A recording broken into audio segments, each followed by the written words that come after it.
Elena Voss had promised herself she would never set foot in Ashwood territory again.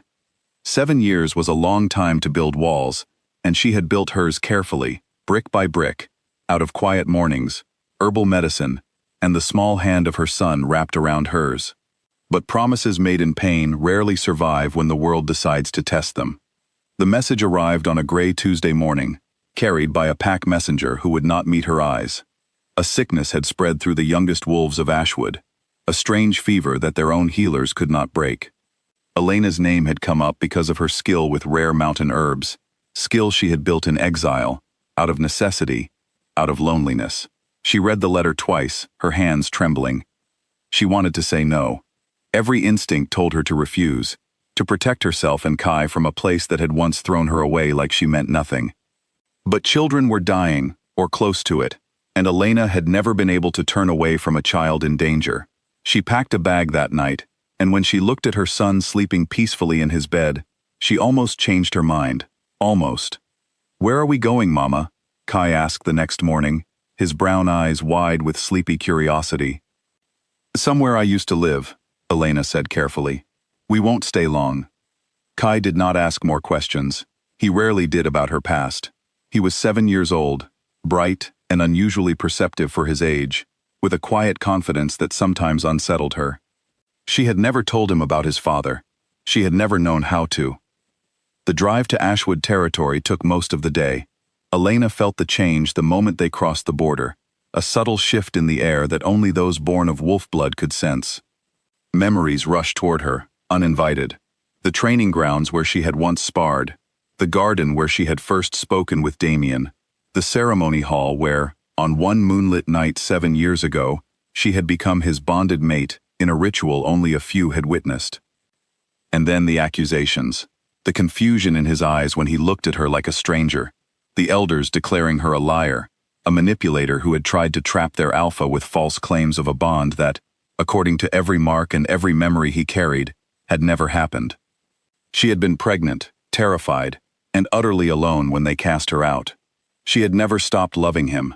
She had also never forgiven the world for taking him from her twice, once through whatever dark magic had wiped his mind, and once through the pack's cruel judgment.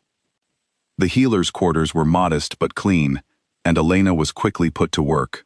She moved from bed to bed, mixing remedies, checking small foreheads for fever, murmuring comfort to frightened parents. Kai stayed close by, watching everything with solemn interest, occasionally handing her supplies without being asked. He had always been like that, helpful in ways beyond his years. It was on the second day that Kai wandered off. Elena did not notice at first, absorbed in preparing a tincture for a particularly ill toddler. When she looked up and realized he was gone, panic seized her chest. She searched the healer's hall, the courtyard, the training grounds, her heart pounding harder with every empty room. She found him, eventually, standing calmly in the doorway of the Alpha's private study, having somehow slipped past 2 guards who looked more baffled than alarmed. Inside, seated behind a heavy wooden desk, was Damien Ashwood. Elena froze in the hallway, unable to move, unable to speak. Damien looked older than she remembered, the boyish edges of his face replaced by something harder, more guarded. Power sat differently on him now, heavier, colder. But his eyes, when they lifted from the small boy in his doorway, were the same eyes that had once looked at her, like she was the only person in the world worth seeing. "And who might you be?" Damien asked, not unkindly, setting down the papers in his hand. "I'm Kai," the boy said simply, stepping further into the room without a trace of fear. "I got lost." Something about the child made Damien pause. He could not explain it, not immediately, but there was a pull toward the boy that felt disturbingly familiar, like a memory trying to surface from beneath deep water. His wolf, usually calm and controlled, stirred restlessly beneath his skin. "Lost boys don't usually walk so confidently into an alpha's study," Damien said, studying him. Kai tilted his head, considering this. "I wasn't scared. You feel like someone I know." Damien's chest tightened unexpectedly. He rose from his chair, kneeling slightly to bring himself to the boy's eye level, an instinct he did not question. "Do I? And who do I feel like?" Kai's answer came without hesitation, innocent and absolute. the kind of truth only a child could speak without understanding its weight. "You feel like my father." The room went utterly still.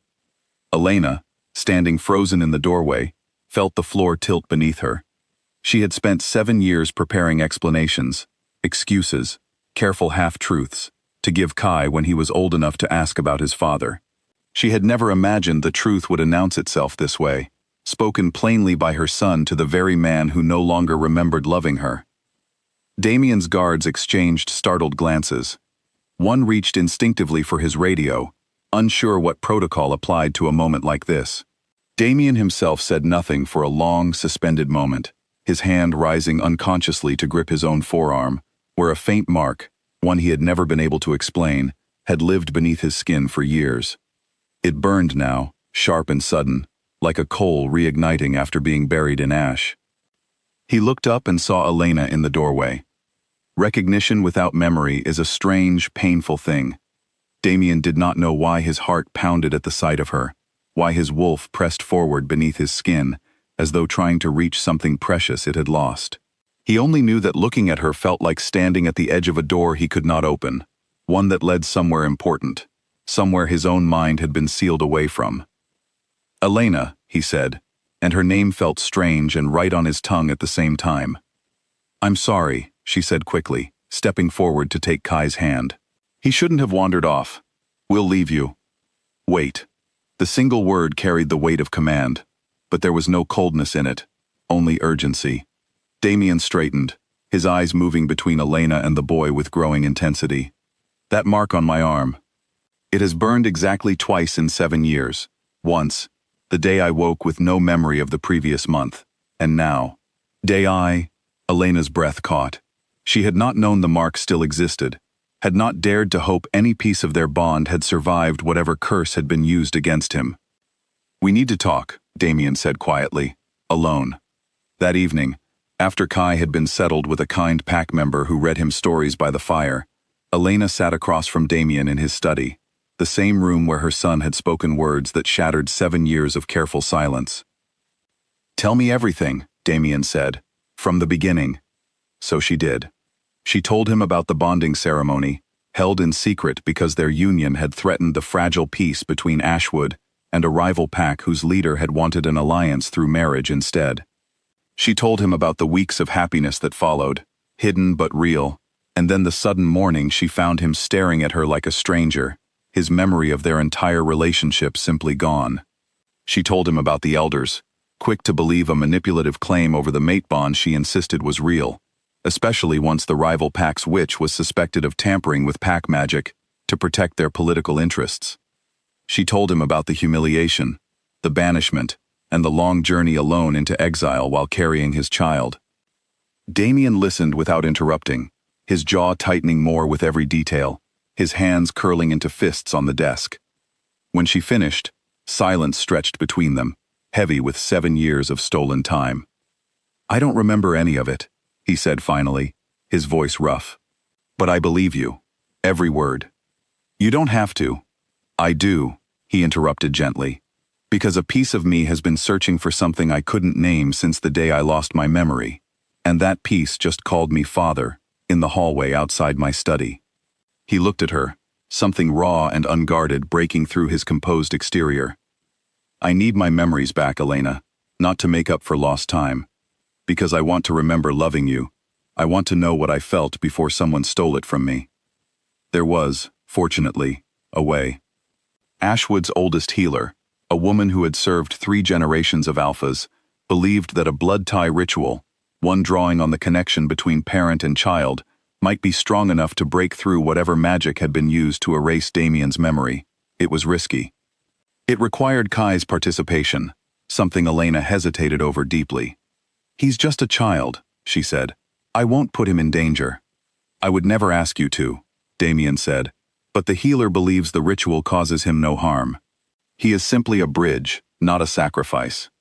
In the end, it was Kai himself who made the decision, listening solemnly as his mother explained, in gentle terms, what was being asked. "I want to help," he said simply. "He's supposed to remember us." The ritual took place 3 nights later, beneath a full moon in the same garden where Damien and Elena had once fallen in love. Kai stood between them, one small hand in each of theirs, as the old healer chanted words in a language older than the pack itself. Elena felt magic hum through her veins, warm and familiar, the echo of a bond that had never truly been broken, only silenced. Damien gasped as the memories returned, not gently, but all at once, a flood breaking through a long-held dam. He saw Elena laughing beneath moonlight. He saw their bonding ceremony, the words they had exchanged, the promises made in whispered voices. He saw the morning the memories had been stolen, felt the disorientation and fear he had buried beneath years of ruling, as though nothing were wrong. He saw, with sudden and complete clarity, exactly how much he had lost. When it was over, he fell to his knees in the grass, pulling Elena and Kai both into his arms, unable to speak past the emotion closing his throat. Elena wept freely, 7 years of grief and hope finally finding release. Kai, confused but happy to see his parents together, simply hugged them both tighter. The days that followed moved quickly. Damien called the pack together and told them the truth, exposing the manipulation that had led to Elena's banishment, and revealing the rival pack's role in stealing his memory to prevent an alliance they saw as a threat. The elders who had condemned Elena without proper investigation were removed from their positions, their judgment publicly and permanently discredited. Before the entire pack, Damien formally reclaimed Elena as his true bonded mate and declared Kai his son and rightful heir. The pack, many of whom remembered Elena fondly from before her exile, welcomed her back with open arms, moved as much by Kai's quiet certainty as by Damien's public declaration. It was rare, the elders whispered among themselves, for a child so young to sense a bond so clearly, rarer still for that instinct to prove entirely correct.